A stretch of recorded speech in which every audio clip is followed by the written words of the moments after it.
Hi guys, welcome back to GP Reactions. I hope you're well, hope you're having a great week, and as always, thank you for subscribing. So I'm going to be continuing now with some Nightwish, and again, I'm going to be continuing the set list of their concert in WACKEN, Germany in 2013. So this track is actually taken from the album The Dark Passion Play, and that was from 2007.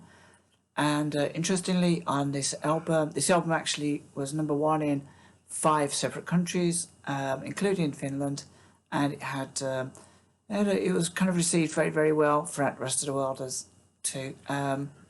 So yeah, on the album actually kind of featured the vocals of Annette, and obviously this concert has the vocals of Fleur Jansen. I've nearly forgot her name then. It's been a while since I've reacted to this group. So yeah, I kind of believe that Annette left the tour in 2012 around about September time and was replaced with Fleur. So without further ado, I'm kind of looking forward to this track. It's Last of the Wilds. It's 6 minutes 17 seconds long, so yeah, let's just kind of play.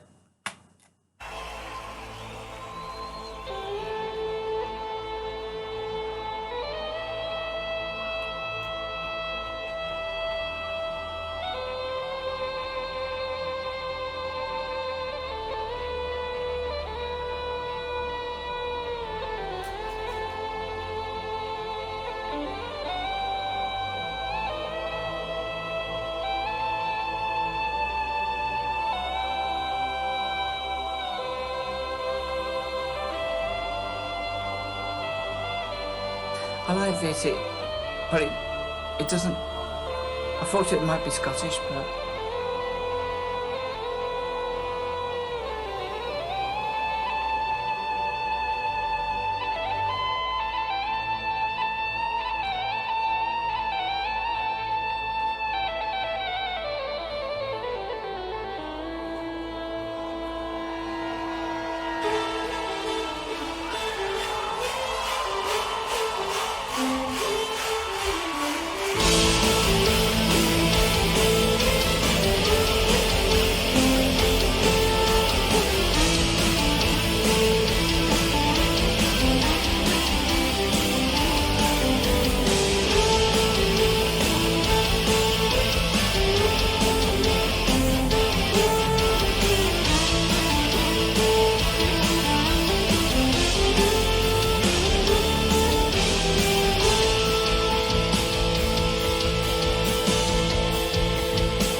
that was Nightwish with Last of the Wild, and I kind of normally I kind of pause these tracks in maybe one or two places, but I kind of really didn't feel like I had the right to pause this track. It felt really, really kind of gentle, and which is kind of like a really odd thing to say, being, you know, as you got kind of got the setup with the drums, the guitars, but it kind of almost felt like folkish, and I think I'm thinking that because at first I thought it was like a Scottish kind of feel to it, but I don't. I'm not kind of any expert on music from Ireland or kind of music from Scotland, but I was kind of leaning towards more of an Irish kind of folk feel about it, really. The only other band I know in Ireland is, apart from like rock bands and stuff, is Clanad. So, but yeah, that's the kind of feeling I got from it. It felt very peaceful. The one thing that I was kind of curious about was the instruments that he was playing. It was sort of like a bagpipe, but it was different. If anybody knows what that instrument's called, I'd really be interested in knowing that. I kind of loved as well. I think it's towards the end, about 5.5 minutes in. This kind of guitar riff kicked in, and it was kind of like felt fantastic. It was like a ship cutting through ice. It's just a really nice track, and I didn't know that it was going to be an instrumental, and it kind of came as a pleasant surprise. Not that I kind of disliked the vocals of Fleur Jansen, but it was just a really nice kind of surprise for this to kind of play out the way it did. It didn't even feel like 6 minutes, to be honest. I've heard some tracks in the past from other groups that have been like, you know, 3 or 4 minutes long, and they feel like they're 10 minutes long. But this didn't feel like that. It didn't feel repetitive. I just kind of really enjoyed the ambience of this, and a really kind of cool vibe, but with a very kind of peaceful folk kind of vibe running over like the rock element of it. Yeah, I really like the performance. Again, they look like they're having a little bit of fun on stage at the beginning. That's always good. I just wondered, during this, does Fleur kind of disappear and take some refreshments, or is there any kind of costume changes? Be an interesting kind of concert, I think, eventually to kind of watch all the way through as well. But yeah, guys, I really enjoyed this. Haven't really got much more to say. Just that it's another really kind of polished performance, and a great soft, peaceful, but with a slightly rock element, folkish vibe. And that's it really. Let me know what you think. Join me in the comments below. And as always, thanks for everybody who's kind of like tuning in. I'm kind of fairly new to Nightwish, even though I've been reacting to them for a while. I still feel like I haven't even scraped the surface yet. And for sure, once I'm done with this concert, I'm going to go back and listen to a few album tracks, and try and kind of appreciate some of the other vocalists as well. For sure. So guys, take care of yourselves and have a great afternoon.